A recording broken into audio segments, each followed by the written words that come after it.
Hi, everybody. See a number of people joining here. That's fantastic. Hope everybody's having a great day.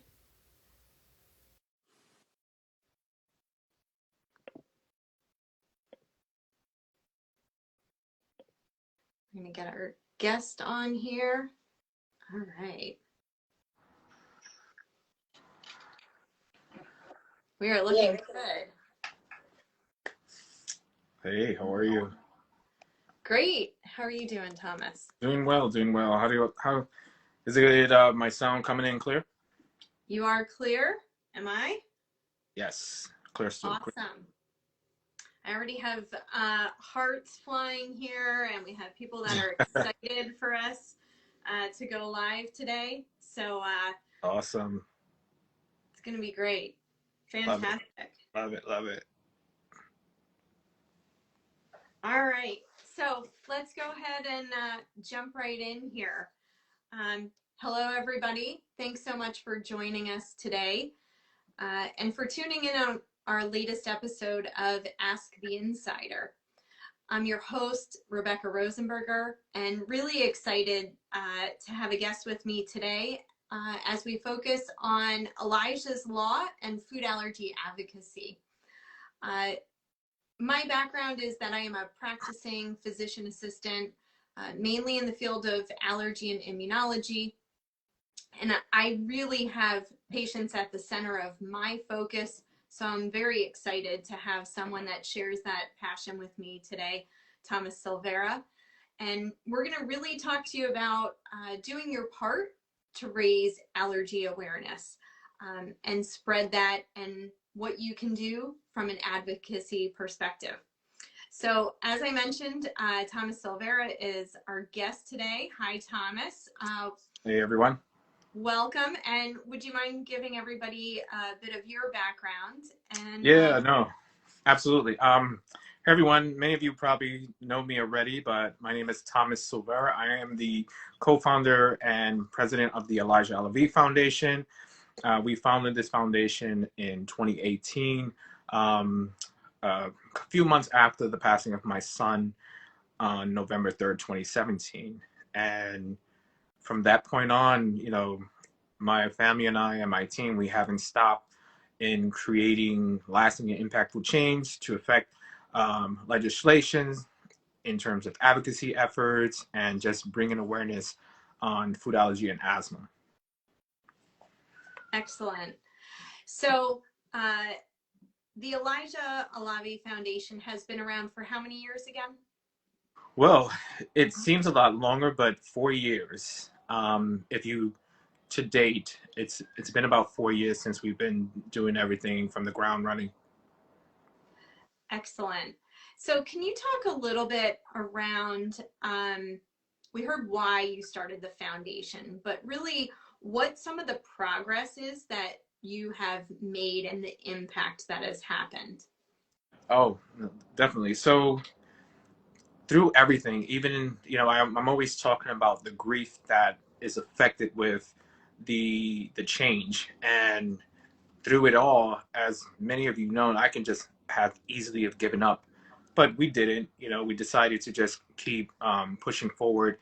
That sometimes when people are in grief, they create triumph in whatever it is they're trying to create that to make change.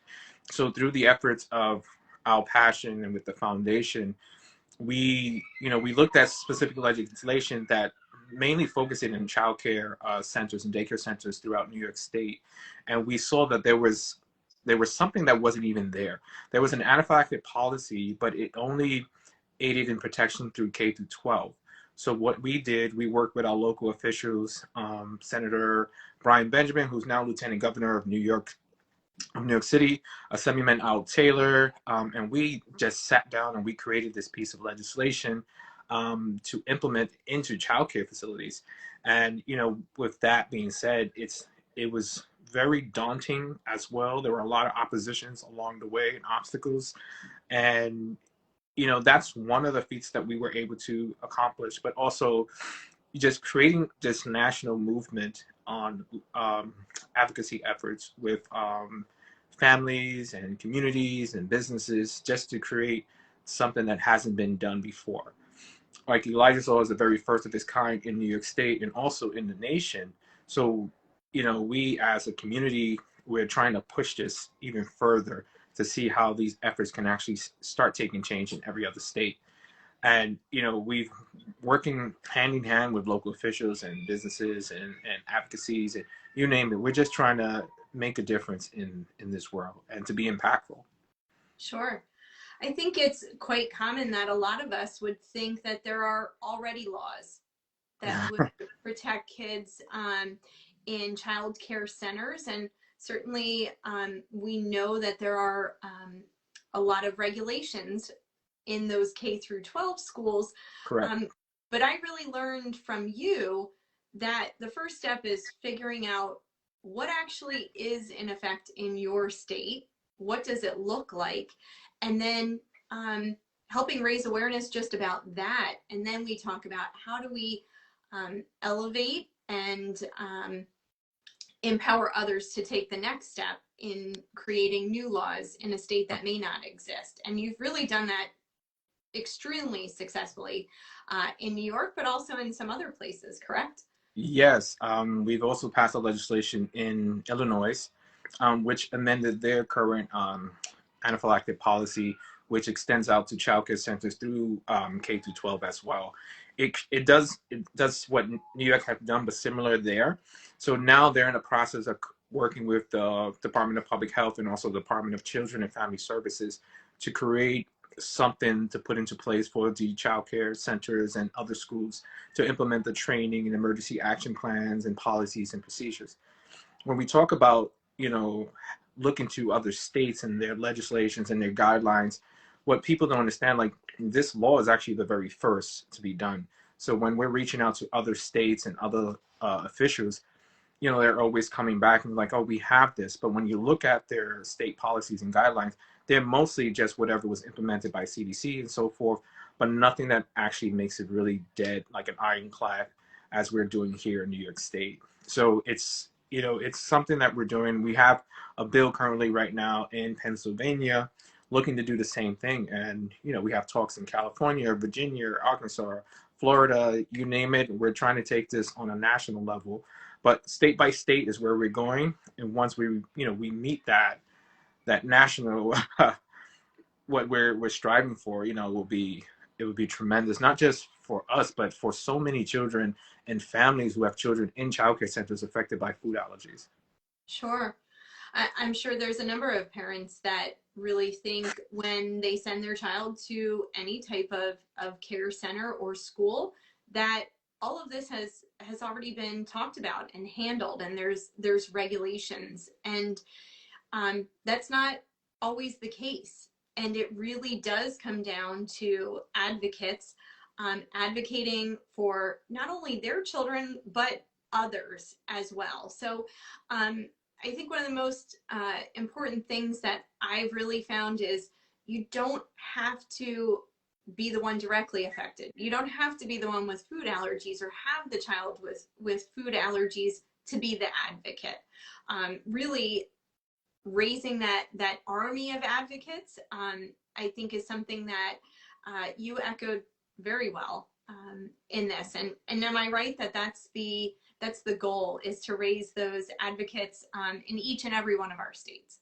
Yeah, no, absolutely. Like you mentioned that, parents, and I always say this, like parents want to have peace of mind when they drop their kids off at school, especially with a child with food allergies, asthma, or any disability. We want that child care center to take on the responsibility we would as a parent and still instill that within their responsibility and just mimic what we do.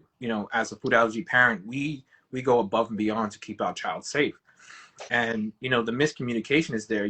When the parent is bringing their child to a child care center and the communication is there, you have your 504, your IEPs, your EpiPen, your whole entire kit, and you're presenting this to them, and they're giving you their word that we do understand the policy. We do know how to handle situations in the event of emergency for a child going into an anaphylactic reaction. They give you all that. But when the system fails you, or the child care center fails you, like, where's the miscommunication? And I say this as many times as I can. I was like, these child care facilities, are they only getting this and saying they have this just to maintain their credentials, to maintain their jobs? Because if I go get my first aid and CPR certification for a job, I'm not getting it just to get the job. I'm getting it in the event I need to save someone's life. So when a parent drops their kid off, they have to ask so many questions. It's like, where do you store your EpiPen? What is your action? What is your policy and procedures on handling a situation when it comes to anaphylaxis? How do you mitigate risk in the classroom, in the lunchrooms, and so forth? There's a bevy of questions that they should be asking upon, searching for these daycare centers. And a lot of daycare centers will turn away families who have children with food allergies because they don't want that responsibilities. Sure. But through the American Disability Act, it protects them, based on them going to these schools. Some schools have to accept that, but they also the school has to provide that added service to that child, to that individual. Like my son, when he was at his child care center, he had someone with him at all times, but I won't go into further details into that. But, just, giving you kind of like of an insight of like, if there's a child in your classroom, you must pay attention to that child, especially a child with food allergies. You must give them that additional care than some of the other children that are there, because your child has a life-threatening allergy. So there has to be that added protection on top of that. And I always implore parents and, people that I know and don't know to continue advocating, not just for themselves, or even for the families with children with food allergies, even if you don't have food allergies, but you want to continue providing that advocacy effort everywhere, and having people in each state advocating and being a voice and trying to get Elijah's Law into their hometown is, is something we want them to do, because it doesn't, I'm not looking for it just to have that legacy for Elijah. I'm looking to protect children, the children now and the children in the future, because, we don't want something like that to happen again. So, we have to keep pushing forward and pushing forward and pushing forward and getting that message out there, because there are a lot of child care centers right now, and I continue getting emails and messages via my website, my Facebook, and so forth, that a child care facility had dropped the ball serving their child, knowing that they had a specific food allergy, serving that child food. Knowing they had a specific food allergies, the child goes into anaphylactic shock. But again, they're calling the parents instead of calling emergency services. So the advocacy efforts is huge, it's tremendous for everyone to be a voice, not just for themselves, but for their kids. And if you don't have food allergies, be an advocate for that parent who is trying to keep their child safe and alive. Yeah, doing your part by spreading that allergy awareness is critical.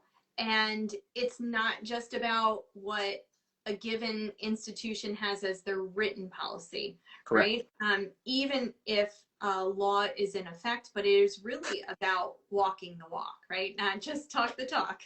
Yeah, it's definitely like, don't just talk about it, be about it. We discussed that before. It's really key if a child care facility or any facility or school are giving you the information saying, hey, we do understand food allergies. We do know how to respond in an event of emergency. We do call 911 first, instead of the parents. You want to make sure that, as they're talking that they walk it, and look at, and ask questions like, have you had a situation that you had to respond in the event of emergency, whether it's food allergies, diabetic, asthma, or an injury?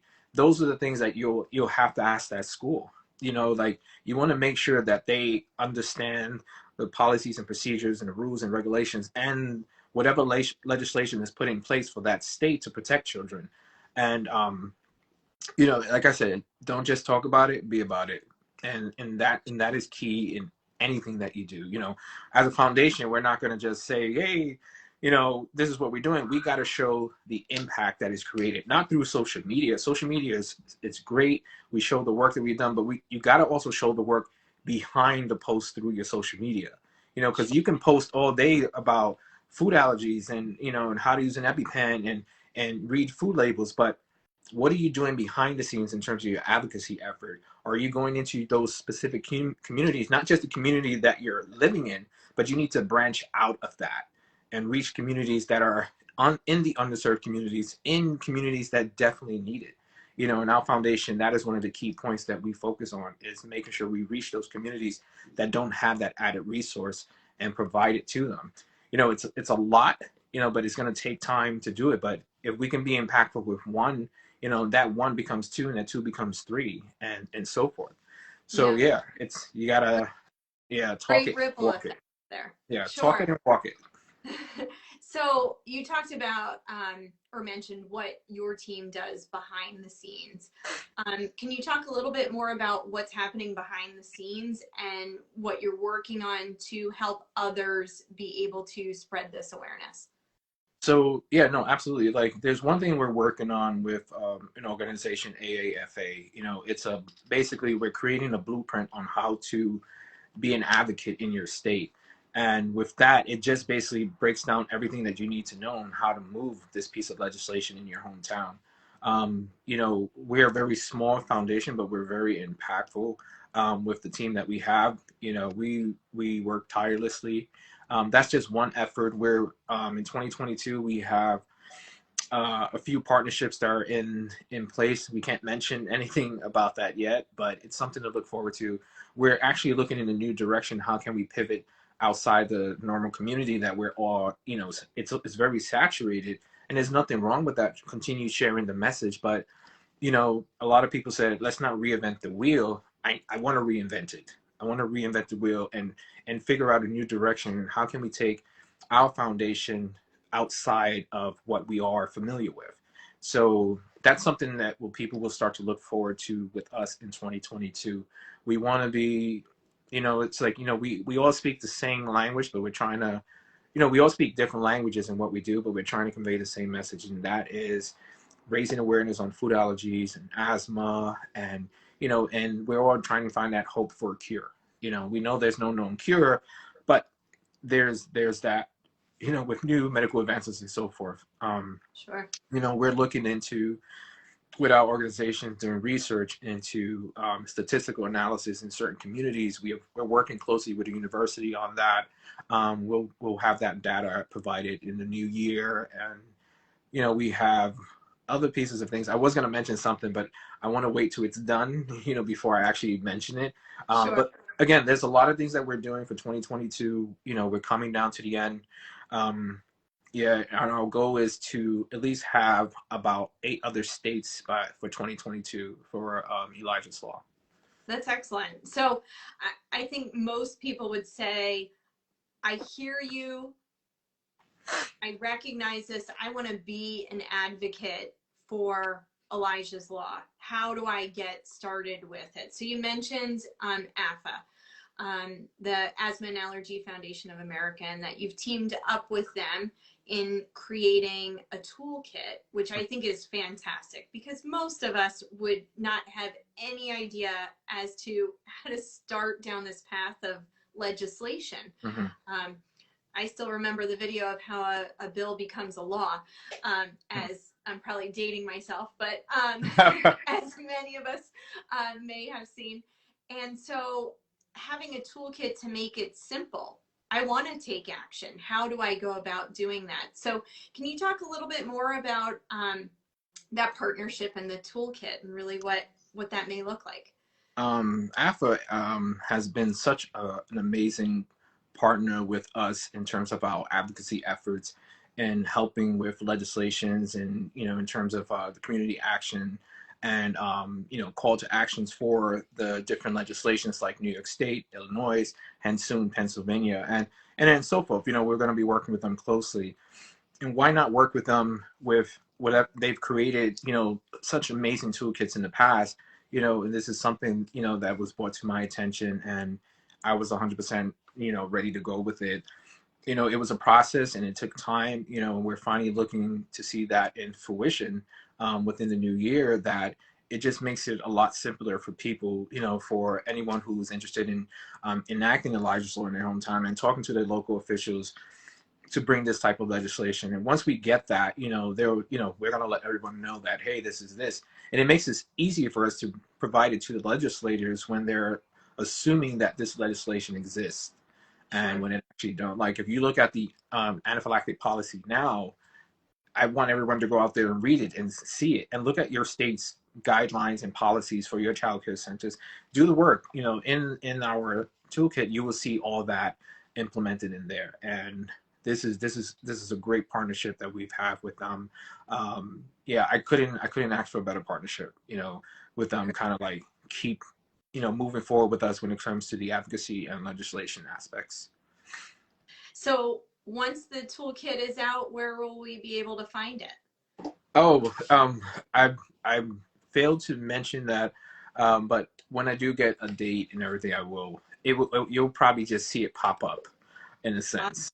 Um, yeah, because we're in the finalizations of it and everything. We're just waiting for everything to come into place, and once it's done, the world will know.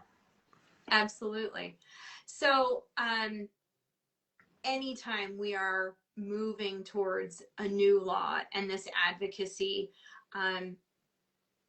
not just talking about it, being about it, it's not a sprint, right? No. It's a marathon, and you've been at this for quite some time, and I would presume that that doesn't come without its challenges, right?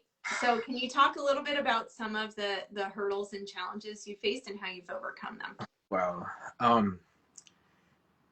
As a food allergy parent before all this, it becomes a mental challenge, because, we're trying to manage a child with food allergies, multiple food allergies and if your child has eczema and asthma on top of that, then, you're triple affected. I call it the trifecta. It's almost like that ticking time bomb in a sense, but we have to be very vigilant in making sure we add that extra layer of protection for our children, and it weighs on you mentally, as a food allergy parent.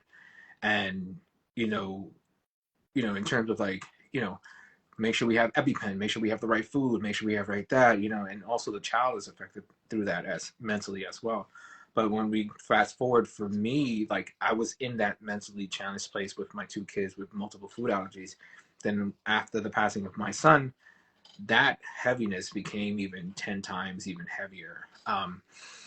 Trying to wake up every day and push forward, to do something, it just, sorry,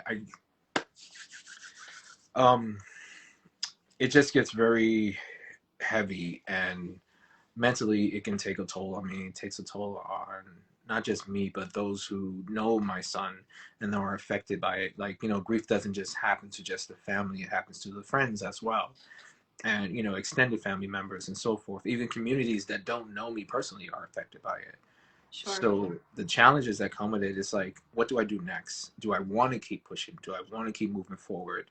And I have to wake up every morning and put that foot down, and then look at that and put my other foot down, and just to get up in the morning, and I'm always, doing my meditation and working out and focusing.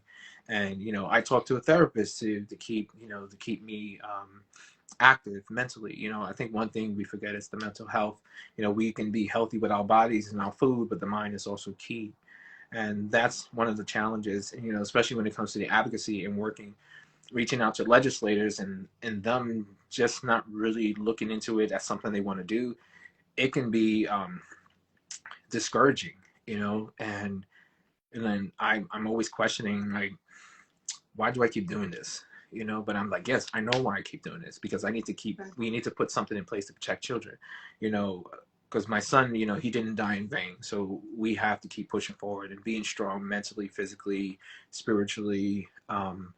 There's a lot when it comes to advocacy. It's not just like, hey, this is something we want. Can you do this? It's challenging. You have to be in constant communication with those legislators. And then once a legislation is submitted, you just can't assume that it's going to get done by the legislator. You have to be constantly reaching out to them, to everyone that's involved in moving that legislation forward, like speaking to the education committee, the financial committee, whoever else is involved in pushing the legislation. And then you have oppositions along the way, and worried that the bill is going to get holed up in finance or whatever. It's oh my gosh, it's insane. But I've loved the food allergy and asthma community for their constant support of what we do. My family and friends for their constant support of what we do. Like, I don't think we would moving the way we are without them. And it's I love it. I love them, and I'm happy to continue being that guiding force, that voice for a community that needs it. Yeah, it's so important to have that village around you, right? You expressed so many different emotions there, right? Like, you know, fear and grief and the anxiety, and regardless of where someone is on this journey, it's very, very clear that that village around you is imperative. And I think a lot of us reach out in this social space, right? Social networks and social media to create some of that village. Not everyone has the family and the friends surrounding them that can wrap their arms when, hey, maybe today is a day that I don't have it all together, and taking that next best step in allergy awareness and advocacy is really hard today. Who else can help pick it up where I might leave off? So I think just having this conversation creates even a greater village for those out there that are needed, and we can help each other certainly in Yeah. spreading that allergy awareness. Yeah, I want to mention like one of our partners, Belay. They're phenomenal, and I remember meeting the founder Abby at an event, a conference with Fair, I think in 2018 as well.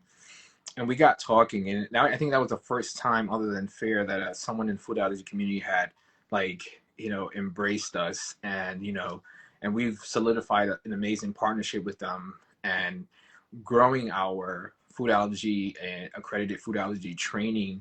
And we work like a family, and they're part of that village as well. And I love them because they're always checking in on us, and we have other people from other organizations checking in on us. And like you said, it does take a village. And I'm always trying to lend my voice to support other people that are affected by this as well.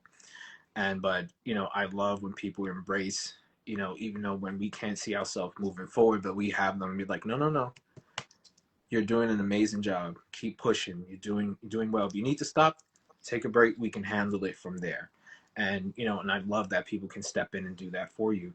And with the community that we're in, I see that happening a lot, and I'm very grateful for it. Great. So speaking of that village, I'm going to check the village that we have on with us today, see if anybody has any questions or comments in the chat here. Feel free to give us another hello, some hearts. If you have a question or comment, please put it in the chat there, and we can certainly talk about it. I know someone here was talking about when her daughter was diagnosed with a milk allergy at 2 weeks of age. It was scary, real scary there. And what does that mean when they might be looking towards childcare or preschool or all of those avenues? And that really is at the heart of Elijah's loss, so that when that child is going out there into the world, and not just with their parents, that they have that they're protected. No, absolutely. It is scary. It is scary, especially if you have a child that has multiple food allergies, whether it's to one food or many, or non-foods, non-food specifics like medicine, insects like a bee sting and so forth. And having them go into a school, we talked about this earlier in the conversation, is ask all the questions, and talk to the nurse or whoever's trained there to administer epinephrine. Talk to them, find out if they have epinephrine on hand, like non-patient specific epinephrine stored somewhere. How do they get access to it? There's so many questions. Like I have a post on my site, what to ask in the event, when you're bringing your child to a childcare center. You definitely have to add that extra layer of protection, like I said before, to protect your child, because it is scary. It is scary, especially when you have a child, whether the child is a newborn and you're worried about the future of this child.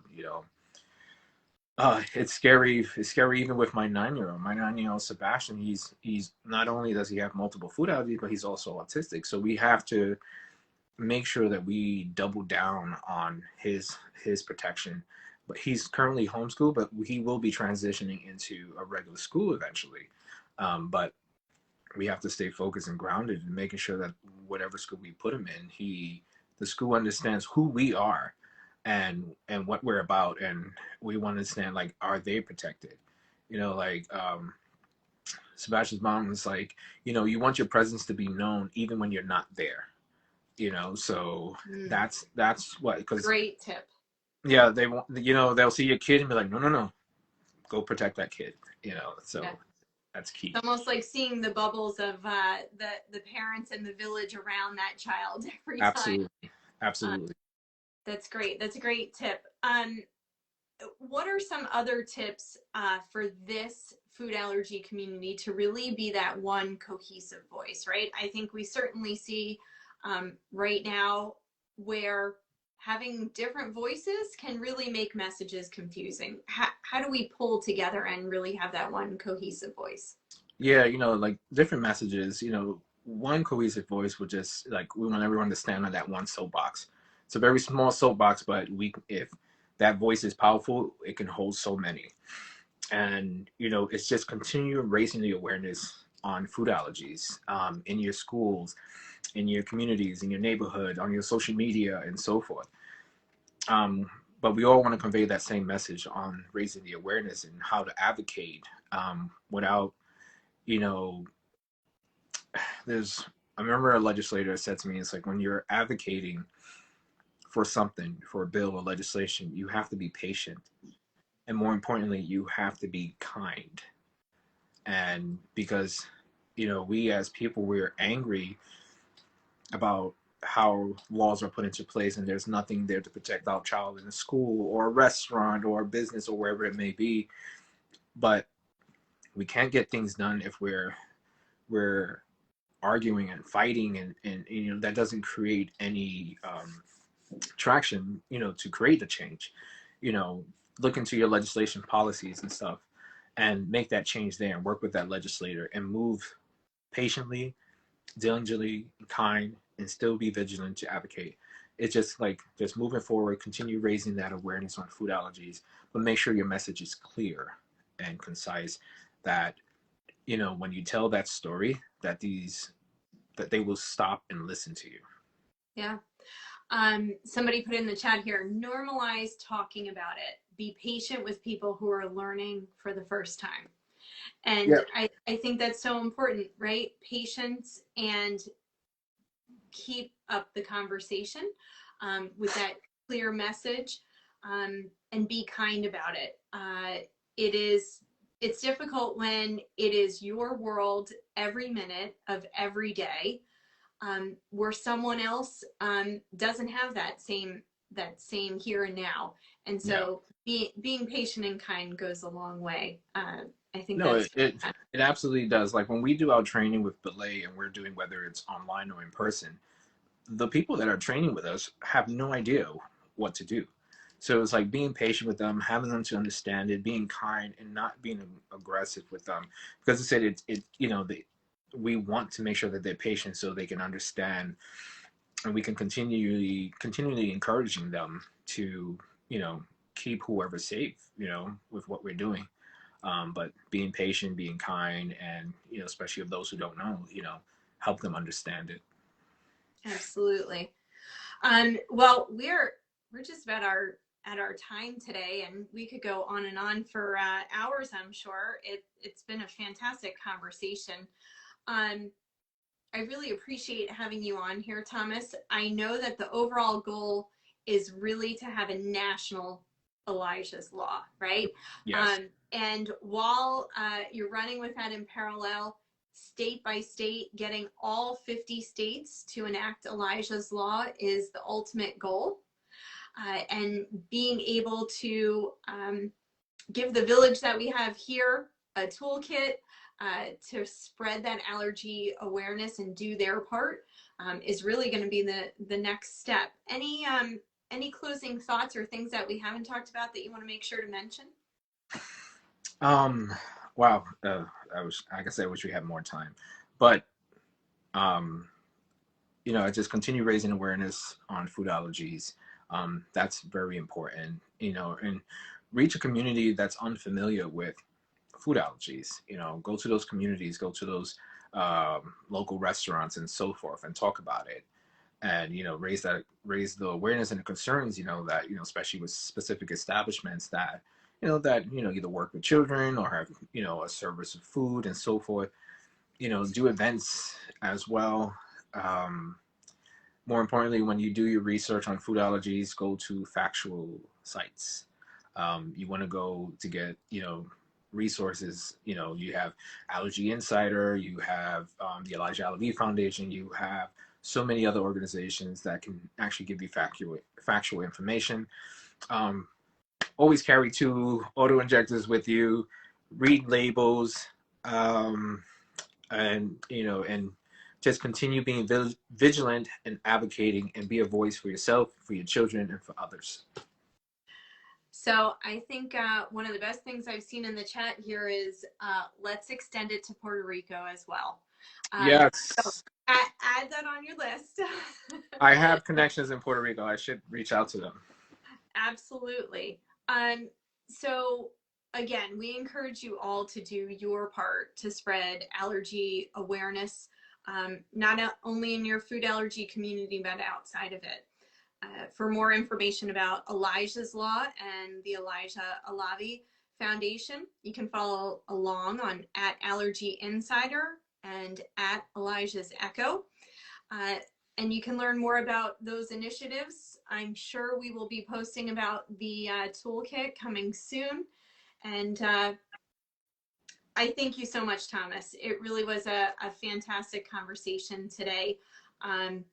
I appreciate you sharing your story, Elijah's story as well, and the mission of Elijah's Law, and the foundation. The milestones that you've accomplished so far are certainly